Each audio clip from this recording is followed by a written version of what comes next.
Hello, मेरा नाम आयुषी साहनी है। एसएससी सीजीएल 2022 में मेरी ऑल इंडिया रैंक 17 है और मेरा इनकम टैक्स इंस्पेक्टर में सिलेक्शन हुआ है।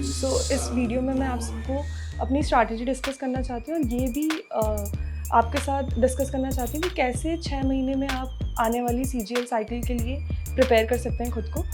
तो चाहे आपने कोई कोचिंग की हो या नहीं की हो, आप बहुत अच्छे हैं पढ़ने में या फिर आप बेसिक से स्टार्ट कर रहे हैं, तो हम उन सभी चीज़ों को एड्रेस करते हुए एक जनरल अप्रोच बताएंगे। उसको आप अपने हिसाब से, अपनी सहूलियत के हिसाब से आप उसको चेंज कर सकते हैं। तो सबसे पहले सबसे इम्पॉर्टेंट है कि आप एसएससी की साइट से जब भी नोटिफिकेशन आता है या पास जो नोटिफिकेशन है उसमें से आप सिलेबस निकाल लीजिए।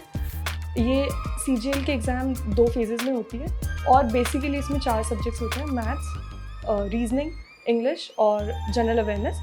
तो हम 1 बाय 1 सारे सब्जेक्ट्स को एड्रेस करते हुए चलते हैं। जैसे सबसे पहले मैथ्स, तो जब आप सिलेबस खोलेंगे तो आप पाएंगे कि उसमें एसएससी ने बहुत अच्छे से सारे टॉपिक्स को डिस्प्ले किया हुआ है।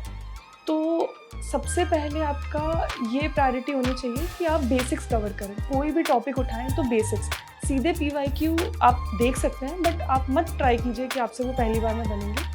तो पहला आपको ये होना चाहिए कि सब्जेक्ट और उसका टॉपिक आपको अच्छे से समझ में आए। तो जैसे चाहे तो आप जिस हिसाब से चैप्टर हैं उनको डिवाइड करके पढ़ सकते हैं या फिर आप बेसिक अरिथमेटिक और एडवांस में इसको डिवाइड करके पढ़ सकते हैं। तो इसके लिए सबसे पहले बेसिक स्टार्ट करने के लिए आपके पास 2 तरीके हैं, या तो आप सेल्फ स्टडी भी कर सकते हैं या फिर आप कोई कोचिंग कर लीजिए। इन केस आपको ऐसा लगता है कि जब आपको कोई समझाता है तो आपको अच्छे से समझ में आता है तो you can really opt for coaching.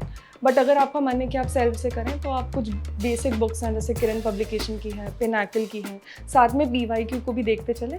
तो आप किसी भी सब्जेक्ट की ये बेसिक रिक्वायरमेंट है कि आप ऐसे ही आपको आगे बढ़ना है।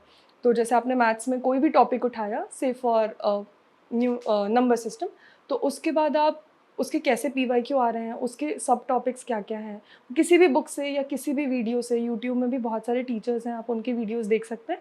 और आप पहले उसका बेसिक समझिए कि क्या मतलब है, ये मल्टीप्लाई किया तो क्यों किया, डिवाइड किया है तो क्यों किया इसमें। और उसके बाद खुद सोचिए कि अगर ये पेपर में क्वेश्चन आता है तो आप कैसे सॉल्व करते हैं।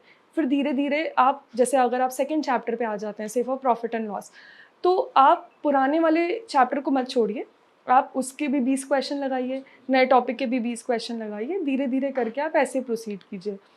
उसके बाद कई बार ऐसा होता है कि हर चैप्टर को हम एक तरीके से सॉल्व नहीं कर सकते। जैसे कुछ में लर्न करना पड़ता है, कुछ में अंडरस्टैंडिंग डेवलप करनी पड़ती है। जैसे टाइम डिस्टेंस में आपको अंडरस्टैंडिंग डेवलप करनी पड़ेगी, बट ज्योमेट्री में आपको थ्योरम्स याद करनी पड़ेंगी, फॉर्मूले याद करने पड़ेंगे।